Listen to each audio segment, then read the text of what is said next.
मर्यादे तू, लेकिन आपको मेरा बैकग्राउंड नहीं पता। क्या पता मैं रात को पार्टी करती हूँ, क्या पता मैं शराब पीती हूँ, क्या पता मैं घूमती हूँ, घर ले जाती हूँ। हाँ मैं पीती हूँ। बहुत अच्छा। तो मेरे कपड़ों से आप मेरे कैरेक्टर को जज नहीं कर सकते।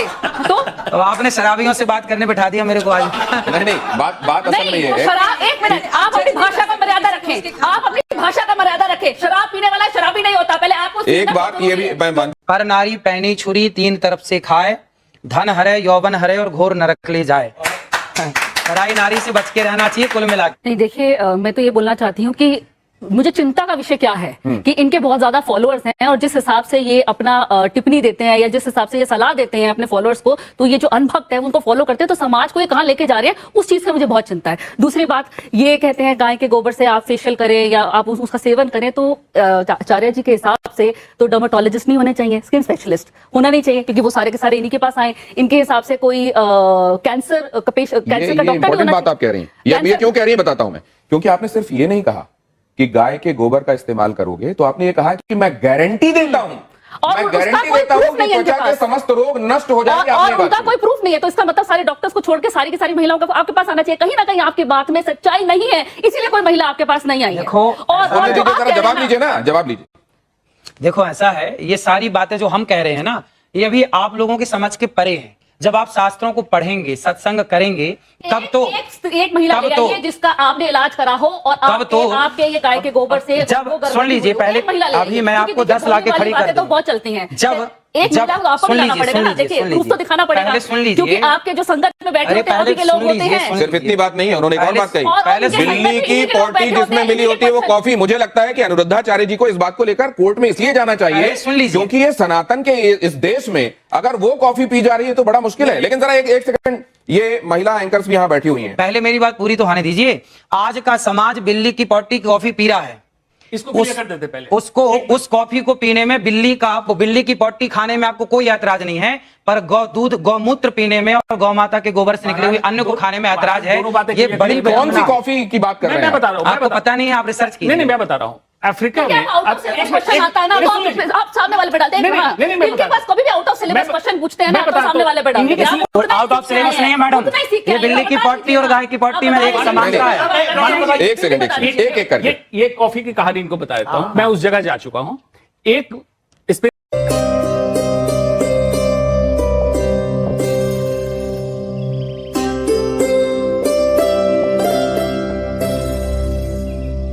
बिल्ली की जो जंगल में जाती है और कॉफी बीन्स जो बेस्ट क्वालिटी है वो खाती है। वो पल्प खा लेती है, बीज एज इट इज निकलता है। उस कॉफी बीन्स की क्वालिटी बेस्ट होती है, ना कि पॉटी में मिलने का। पॉटी नहीं को खाता है, फिर उससे बीन्स को निकाल लिया जाता है और उस बीन्स को क्रश किया जाता है। वो बेस्ट क्वालिटी बीन्स। वही तो हम कह रहे हैं, गोबर से गेहूं निकाल के रोटी बनाओ। हम भी तो वही कह रहे हैं। सुन तो लीजिए, और ये भी वही कहने लगे, देख लो। सुन तो लीजिए, बचे हुए बीज, क्योंकि बिल्ली को उस टेस्ट का पता है, इंसान उसको सेंस नहीं कर पाता है, इसीलिए coffee tester, T tester, wine taster, certain quality के लोगों को रखा गया। एक बात। दूसरा, बांझपन को ठीक कह रहे हैं, बांझपन को ठीक करने के लिए नहीं, वो ये कह रहे हैं कि अगर वहां पर बिल्ली के का हिसाब किताब इसलिए ठीक है कि उसी को सेंस है, तो यहाँ गाय को वो सेंस क्यों नहीं है? फिर गाय डाइजेस्ट नहीं कर पा रही गेहूं को, और उस गेहूं से तय करेंगे कि डाइजेस्ट नहीं कर पा रही है। आप कैसे तय कर सकते हैं? अरे भाई, हमारे जब ऋषि मुनि कह रहे हैं तो करते हो कि तब ना कह रहे हैं। गाय के इंटेस्टिन, ह्यूमन के इंटेस्टिन एक ही है महाराज जी। भैंस के इंटेस्टिन एक ही है। गाय के कितने पेट होते हैं? जितने भैंस के होते हैं, जितने सुअर के होते हैं। कितने पेट हैं भाई? इंसान का स्टमक होता है। बताइए ना, गाय के कितने पेट होते हैं भाई? आपको इसके लिए कम से कम नीट क्वालिफाई करके डॉक्टर बनना पड़ेगा। आपको नहीं पता, आप गाय पर रिसर्च करते नहीं, आपके घर में गाय है। आप क्या जानेंगे गाय के बारे में? कितने पेट आपने खोले हैं आज तक? अरे भाई, गाय के 6 पेट होते हैं। नीट की आप देख लीजिए, नीट की परीक्षा आपने पास की है डॉक्टरी की बात कहने के पहले। डाइजेशन कैसे होता है पता है आपको? फील्ड का जितनी बात कहता हूँ उसका प्रमाण से कहता हूँ। यही बात है कि क्या स्वामी जी, क्या अनिरुद्धाचार्य जी अपने विषय के अलावा बाकी विषयों में जाकर भी असल में एनक्रोच करते हैं, या बाकी विषयों के संदर्भ में शास्त्रों में क्योंकि व्यवस्था दी गई है और वो शास्त्र पढ़े हुए हैं, इसीलिए बाकी जगहों पर भी टिप्पणी का उनका अधिकार है। इस पर आगे चलेंगे, लेकिन जरा यहां जो हमारे साथ हमारी कलीग बैठी हुई हैं, पहले श्वेता आपको लेकर आता हूं। क्या है आपके मन में जो आप जानना चाहती हैं? मैं तो ये जानना चाहती हूँ स्वामी जी, क्योंकि मैंने जैसे सुनी आपकी बहुत सी बातें, आपने महिलाओं के ग्रेड के बारे में भी कई बार बात की है कि ये महिला इस ग्रेड की है, ये महिला उस ग्रेड की। तो पहले तो मैं अपना ग्रेड जानना चाहूंगी। आप स्वामी हैं, बहुत लोग आपको सुनने आते हैं। कौन सी बात? कि जैसे आपने कहा कि ये महिला जो अपने पति को के साथ लड़ाई करती है, तो ये तो एकदम 3rd ग्रेड की महिला है। तो हम जैसी महिलाएं जो घर से अभी बाहर निकली हैं, दफ्तर में काम कर रही हैं, कभी रात में भी बाहर रहती हैं, दिन में भी, तो हम किस ग्रेड की आती है आपके हिसाब से?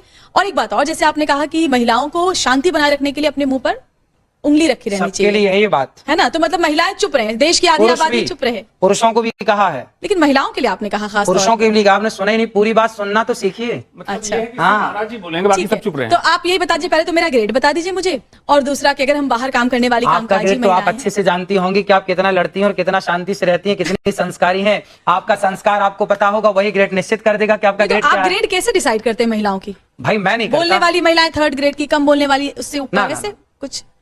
ऐसा कोई प्रूफ है तो बताइए। और जो महिला और- भंगी हो वो तो नंबर अनिरुद्धाचार्य जी का कहना है कि आप अपने स्वभाव का विश्लेषण खुद कीजिए। आप कितना दूसरों से झगड़ते हैं, कितना शांत रहते हैं, कितना सामंजस्य बिठा पाते हैं, और उस हिसाब से अपना ग्रेड तय कीजिए। श्वेता, आपका सिर्फ महिलाओं के लिए। पुरुषों के श्वेता लिए भी है। भट्टाचार्य। स्वामी जी, मैं अभी मुझे एक शो करने भी जाना है, तो मैं अच्छा हुआ आप सवाल पूछने आ गए। मैं नौकरी करती हूँ, रात के 12 बजे यहाँ से कैब मिलेगी, मैं 1 बजे घर पहुंचूंगी। मेरा 7 साल का बच्चा है, हनुमान चालीसा का पाठ कर लेता है मंगलवार और शनिवार। वो सारे भगवान की पूजा जानता है, वो जानता है कि गणेश की पूजा पहले होती है, और वो पूरी कहानियां जानता है। वो अपने माँ बाप की भी इज्जत करता है, और यहाँ बैठे किसी को भी वंदे मातरम पूरा नहीं याद होगा। मेरा बेटा पूरा संस्कृत में वो याद रखा है।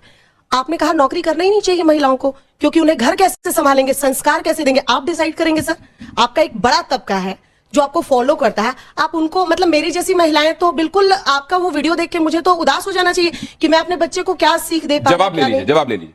आप बताइए सर कि पूरी बातें सुनते नहीं। नहीं, आप मैंने लोग पूरी इसी तरह बातें से सुनी सुनते हैं। सर, मैंने पूरी बातें सुनी। आपने कहा महिलाओं को नौकरी क्यों करना, पुरुष कमाए। ना ना, ऐसा नहीं बोला कि महिलाओं को नौकरी सर, क्या मैं करना। आपको वीडियो आप दिखा दीजिए वीडियो। वीडियो है मेरे दिखा पास। दीजिए, दिखा दीजिए। वीडियो है, दिखा दीजिए ना मैंने तो। भी बोला प्रमाण दिखा लेकर बात दीजिए। करती हूँ सर। हम न्यूज दिखा दीजिए ना तो, हम तो सुन रहे हैं। वो लाइए, वीडियो मैं आपको बकायदा भेजूंगी सर, अभी दिखा दो। जिसमें आप ये कह रहे हैं कि महिलाओं को नौकरी करने की जरूरत क्या है, पुरुष ना, ना, कमा ना। रहा है। आपने जो बात आपने कही, ये बात गलत अगर कही। उनका वही कहना होता है जो आप कह रही हैं, तो वो कहते हैं हाँ मैंने ये कहा है। वो कह रहे हैं मेरा मतलब कुछ और है, तो सुन लीजिए उनसे वो क्या कह रहे हैं। एक आपके सेकंड, कहने का मतलब एक सेकंड। एक महिला ने मेरे से सवाल किया, एक महिला ने मेरे से सवाल किया। अब देखो आप लोग पूरी बात ना प्रमाण के साथ, होमवर्क पूरा नहीं है आपका आज। एक महिला ने मेरे से सवाल किया कि महाराज जी मैं नौकरी करना चाहती हूं। मैंने कहा पति क्या करते हैं? बोले बिजनेसमैन है। मैंने कहा बेटा यदि पति बिजनेसमैन है तो फिर आपको नौकरी करने की क्या जरूरत है? यदि पति बिजनेसमैन ना हो, पति कुछ ना कर रहा हो, एक सेकंड, पूरी तो टोकिए मत सुन लो, लीजिए, सुन लीजिए। है ना। पहला उसने कहा कि पति बिजनेसमैन ने कहा कि यदि बिजनेसमैन है तो आपको जरूरत नहीं है। यदि आपके पति बिजनेसमैन नहीं है, कुछ काम धाम नहीं चल रहा है, तब आप करो। इस स्थिति में आप बिल्कुल करो काम, ये बात थी उसमें। आप खूब काम करिए, लेकिन तब काम करिए जब घर में कोई और ना हो काम करने वाला। जब घर में सारे लोग काम करने वाले हैं, भाई हमारे यहाँ तो सिंपल फंडा, सिंपल बातें हैं कि यदि भाई खड़ा है तो बहन बाल्टी नहीं उठाएगी। कौन बाल्टी उठाएगा? भाई बाल्टी उठाएगा। भाई जब भाई है, पुरुष वर्ग है काम करने के लिए, तो महिलाएं क्यों काम करेंगी? ये तो आपकी भलाई के लिए है। अगर आपको करना है तो मैं हाथ पकड़ने नहीं आऊंगा। उसमें ये बात कही गई है कि आपको आवश्यकता है, मान लीजिए, तो काम करिए। मान लीजिए आपके जो फॉलोअर्स हैं उनमें से किसी महिला के मन में ये भाव जागृत होता है कि वो काम करे और पति बिजनेसमैन है, तो पति आपका हवाला देके रोक देगा, देखो उन्होंने कहा है तुम काम करना चाह रही हो। आज ना बड़े बड़े पद पर जितने लोग हैं, वो काम करने वाले जो बड़े पद पर हैं, वो ये चाहते हैं कि मैं ऐसी पत्नी लाऊं, ऐसी लड़की से विवाह करूं। ये मैं एक सोच की बात कर रहा हूं, है ना। अब इसका ये विचारधारा है, ये मेरी पर्सनल विचारधारा नहीं है, मैंने सुनी है, लोगों से मैंने बात की तो पता लगा। तो लोगों ने कहा कि जो अच्छे फील्ड में है, IAS IPS कलेक्टर लेवल के जो लोग हैं, वो ऐसी लड़की से ब्याह करना पसंद करते हैं। अधिक आप कह सकते हैं 85%, कि जो लड़की पारिवारिक हो। पारिवारिक मीन्स घर का काम संभाले, घर का काम करे, वो पति आए तो वो जी, मैं आपसे ये पूछना चाहती हूँ, आजकल ज्यादातर जैसे हम समाज में देख रहे हैं, शादीशुदा लोग एक ही छत के नीचे रहते हैं पर उनकी आपस में बनती नहीं है। ऐसे मेरे बहुत लोग जानने वाले हैं, तो उनके लिए आप क्या सुझाव देंगे? सत्संग करें, सत्संग, भक्ति, स्वतंत्र, दोनों लोग सकल करें सत्संग। सत्संग करेंगे तो अपने आप उनकी बात ठीक होगी। सत्संग बहुत जरूरी। आज डिप्रेशन क्यों है समाज में? भारत में तो डिप्रेशन कम है। आप चले जाइए भारत के बाहर, लंदन चले जाइए, आप अन्य कंट्री चले जाइए, वहां डिप्रेशन की इतनी ज्यादा मात्रा है, डिप्रेशन इतना ज्यादा है, पूछिए मत क्यों।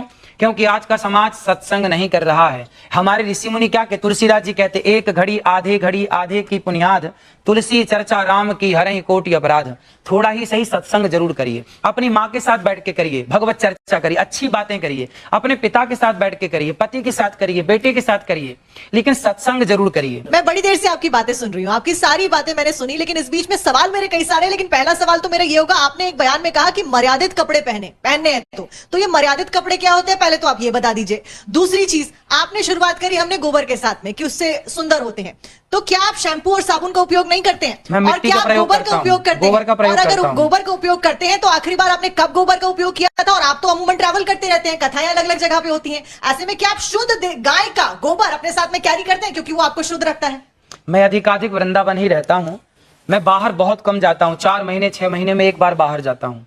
अधिकाधिक वृंदावन, और वृंदावन में शुद्ध देसी गाय है 400, अपनी गौशाला है गौरी गोपाल गौशाला।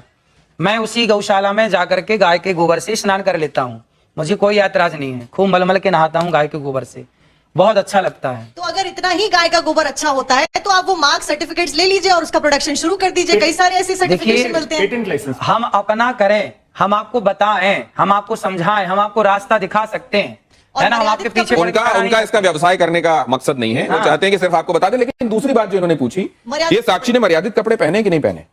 आप पहले बताइए, ये मर्यादित है कि मैं मर्यादित? ये मर्यादित है।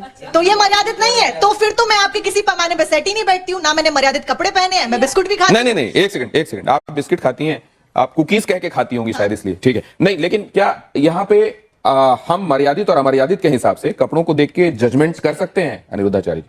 देखो, आप सब खूब भीतर से बात समझ रहे हैं, अब बाहर से ना बोले बोला वैसे है। आप इस बात से सहमत हैं या नहीं कि हम जो देखते हैं, छोटा बच्चा आपको आरती करते देखेगा ना, वो भी आरती करेगा। बच्चा घंटी हिलाते देखेगा, वो भी घंटी हिलाएगा। बच्चा जो करते देखेगा, तो बच्चा वो जब आप पहले पूरी महिलाओं बात की सुन इज्जत नहीं लीजिए। करोगे तो बच्चा उसी चीज को उनकी फॉलो बात करेगा। सुन लीजिए बस, फिर उसके बाद है ना। ऐसा है कि बच्चा जो देखता है वो करने का प्रयास करता है, समाज जो देखती है वो असर उसके भीतर होता है। आप माने या बिल्कुल मत माने मेरी बात को, लेकिन आपने अश्लीलता देखी है सामने, तो आपके दिमाग में वो अश्लीलता भरी होगी। लेकिन जब ये कहा जाता है कि आप कपड़ों के विषय में बात मत कीजिए, आप अपनी सोच बदलिए, क्योंकि कपड़ों के संदर्भ में अगर आप बात करते रहेंगे तो असल में आप एक तरीके से उन लोगों को बढ़ावा दे रहे हैं जो अपराध करते हैं। एक सेकंड, तो इसको आप कैसे मानते हैं?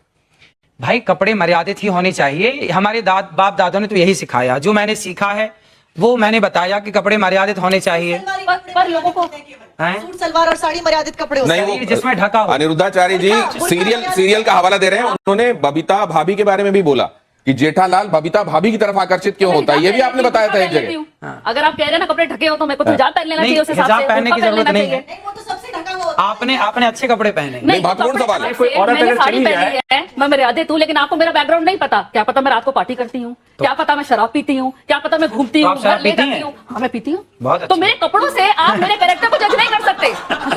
तो आपने शराबियों से बात करने बिठा दिया मेरे को आज। नहीं, बात असल में नहीं, ये तो है। शराब, एक मिनट, आप अपनी भाषा का मर्यादा रखें, आप अपनी भाषा का मर्यादा रखें। शराब पीने वाला शराबी नहीं होता। पहले आपको एक बात ये भी मैं मानवी जी शिव बताता जी हूँ क्या आपको। करते थे? शिव जी क्या करते एक बात मैं आपको सोमदस बताता हूँ। क्या था? नहीं, एक सेकंड। नहीं, बहुत सारे लोग जो एडिक्ट थे, और मानवी जी आप इसकी तारीफ करेंगी शायद, क्योंकि इनको ये नहीं आप पता। इस बात की शायद प्रशंसा करेंगी और कि आज- अनिरुद्धाचार्य जी के आह्वान पर बहुत सारे लोग जो एडिक्ट थे, शराब के चक्कर में उन्होंने घर बार बेच दिया था, बच्चे उनके सड़कों पर आ गए थे, उनके आह्वान पर उन लोगों ने शराब छोड़कर, नशा छोड़कर, तंबाकू छोड़कर और अब अध्यात्म की राह पकड़ी है। क्या ये बात स्वागत योग्य है मानवी जी? कहीं ना क्या ये बात स्वागत योग्य है? आप लोग क्या कहते हैं? अच्छा। अगर स्वागत योग्य है तो इस पर ताली बजनी चाहिए। मानवी जी, लेकिन एक बात मैं समझना चाह रहा हूं, क्या समाज को मर्यादित रहने के लिए कहना और ये कहना कि आप ठीक लाइन पर चलें, आप ठीक तरीके से रहें, दूसरों से ठीक व्यवहार करें, क्या ये गलत करते हैं अनिरुद्धाचार्य? देखिए, मैं अब जैसे इन्होंने ये मेरे पे बोला तो मैं भी कुछ बोलना चाहती हूँ। उसका जवाब इनसे लेंगे कि कहीं कई बाबाओं के धोखाधड़ी के अंदाज भी है कुछ निराले। कोई धर्म के नाम पे ठगे तो कोई क्रिमिनल चार्जेस में फंसे, कोई रेप में पेरोल पाए तो किसी को अननेचुरल सेक्सी भाई। अब इसमें क्या बोलना चाहेंगे? आप जनता फॉलो करती है आपको, तो भगवान ना करे कुछ और निकल आए तो उसमें क्या कहेंगे? जवाब लेते हैं। क्या आडंबर करने वाले लोग भी हैं साधु के वेश में, उनसे सावधान रहना चाहिए? इसलिए कहते हैं पानी पियो छान के और गुरु बनाओ जान के। तो दोस्तों, आपने ये वीडियो देखा, उम्मीद है कि आपको ये वीडियो पसंद आई होगी। तो दोस्तों, जैसे कि आपको पता ही है कि अनिरुद्धाचार्य जी महाराज एक आध्यात्मिक शिक्षक और कथावाचक हैं और गौरी गोपाल आश्रम के संस्थापक हैं। इस आश्रम में वृद्धाश्रम, गौशाला और अन्नपूर्णा रसोई है। अनिरुद्धाचार्य जी लोगों को समाज सेवा के लिए प्रेरित करते हैं। वे अपनी अमृतमयी वाणी से लोगों का जीवन बदलने का काम करते हैं और लाखों करोड़ों लोगों को गौरी गोपाल भगवान की भक्ति से जोड़ते हैं। तो दोस्तों, अगर आपको ये वीडियो पसंद आए हो तो वीडियो को लाइक कर देना, साथ ही साथ चैनल को सब्सक्राइब कर देना और बेल आइकन को दबा देना, जिससे कि आगे आने वाली हर एक वीडियो की नोटिफिकेशन आपको मिल सके। तो दोस्तों, मैं मिलता हूँ आपको एक और नए वीडियो के साथ। तब तक के लिए जय हिंद दोस्तों। और हाँ दोस्तों, कमेंट में राधे राधे लिखना मत भूलना।